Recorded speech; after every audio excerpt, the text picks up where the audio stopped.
একটা ইন্টারেস্ট আমাদের মানে টিপস বলি, আমাদের কি করে আমরা বুঝতে পারি কি করে কখন চোরটা, কি করে কোন মন্ত্রটা পড়তে হয় যাতে চোর ধরা পড়ে। খবর পেলাম আগে তো বনে ট্রাক ঢুকিয়ে চুরি হতো, তো ট্রাক ঢুকেছে, সেই ট্রাকে গুড়ির লোড হচ্ছে। এখন তুমি প্রশ্নই করতে পারো আপনার কি ডিউটি করেন বনে ট্রাক ঢুকে। না সেটা তখন বনটা অবারিত, মানে চার কোনো বাউন্ডারি ওয়াল নেই, বাউন্ডারি ছিল না, গেটও ছিল না। আর হচ্ছে স্টাফ সংখ্যা এমন না, এটা তুমি 30 বছর আগে বলো। আর স্টাফের ক্ষমতা, আমার স্টাফের সংখ্যা এত নেই যে ফায়ার ব্রিগেডের মতো 8 ঘন্টা পর পর রোটেশন করা যায়। আমাদের সেরকম কোনোদিনই স্ট্রেংথ ছিল না, এখনো নাই, ভবিষ্যতে থাকবে না তাও যায় না। কিন্তু 8 ঘন্টা পর পর রোটেশনের স্টাফ থাকলে বনটা অনেক বেশি সুরক্ষিত থাকতো। তখনও ছিল না, এখনো না, আগামী দিন থাকবে না জানি না, থাকলে ভালো হয়। এবার যেহেতু কোনো একটা স্টাফ তো 16 ঘন্টা 18 ঘন্টা 24 ঘন্টা একসাথে কাজ করতে পারে না। আর বনের কাজ করতে হলে মিনিমাম তো একটা 5-7 লোক থাকতে হয়। হাতি আছে, গন্ডার আছে, এই চোর চামার আছে। তো যা হোক, এনি হাও ওই ম্যানেজ করেছে। গ্রামের লোকেরও অভাব থাকে, তারাও গাছ কাটার দিকে প্রলোভিত থাকে।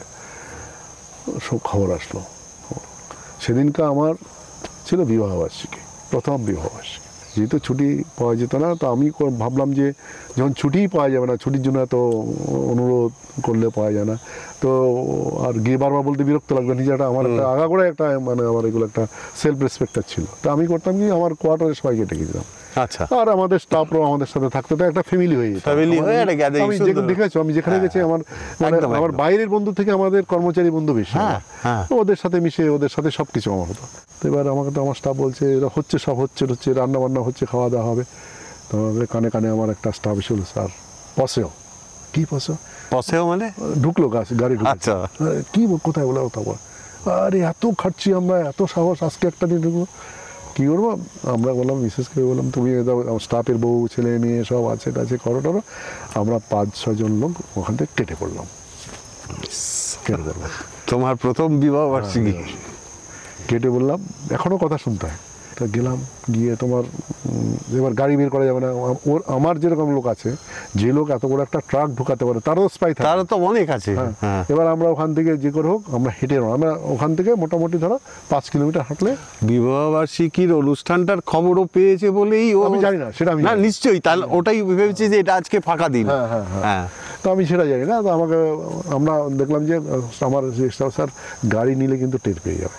তো আমরা 5 কিলোমিটার, তো এখন কটা বাজে? 8টা বাজে। আমরা 10টার মধ্যে পৌঁছাবো, তো এত তাড়াতাড়ি হবে না, 12টার আগে গাড়ি বেরোবে না, ওর আইডিয়া।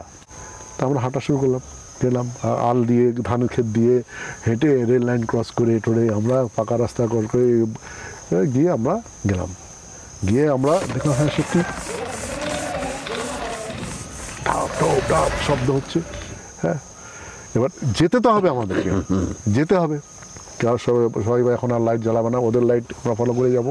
অনেকে আমাকে স্টাফরা অনেকে বলে, ওই কাশির ব্যাপারটাও বলে, এই ব্যাপারটাই বলে, স্যার ও কিন্তু তাহলে ওদের দলের লোক। আমি কিন্তু আজ পর্যন্ত বিশ্বাস করি না, আমি এখনও বিশ্বাস করি না।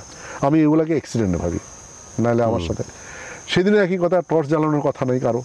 আমরা একদম কাছে যাব, তারপরে চারদিকে ঘিরে যদি 1-2 জনকে ধরতে পারি। কেন ট্রাক তো পাবো শিওর, কিন্তু লোক পাবো কিনা আমি জানি না।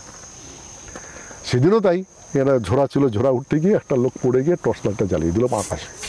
অনেকে বলে যে না, ইচ্ছা করে করেছে না, অনেকে বলে, কিন্তু আমি আজ পর্যন্ত বলে আমি বিশ্বাস করি না। হয়তো হতে পারে, সেদিনকে যে কাশি দিল ওটাও হতে পারে। অনেকে আমাকে বলতো, এটা আমার প্রথম জীবনের ঘটনা, এটা ফার্স্ট 5 ইয়ার্স। যাক, সবাই তো পালিয়ে গেল।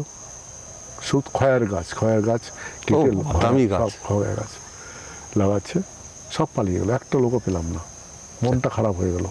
সারা রাত লাইট ফাইট মেরে ভোর হয়ে গেল, কোনো লোক পেলাম না। হ্যাঁ, তারপরে ট্রাকটাকে, আমাদের তো স্টাফ অনেকে, আমার ড্রাইভার, ওনার ড্রাইভারটাকে নিয়ে, যদি ট্রাক চালিয়ে নিয়ে আসবে, আমার গাড়ি নিয়ে জানি ড্রাফ, ওটা নিয়ে আমরা ট্রাকটাকে হেডকোয়ার্টারে নিয়ে আসলাম।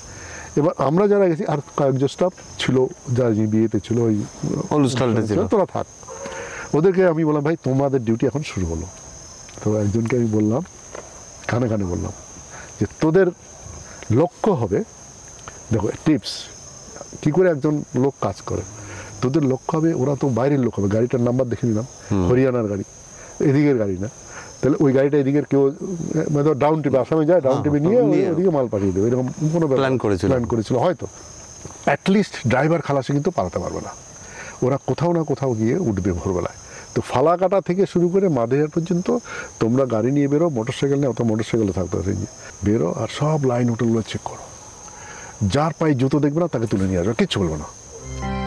আপনাদের একটা লাইক আর সাবস্ক্রাইব আমাদের পথ চলার পাথেয় হবে।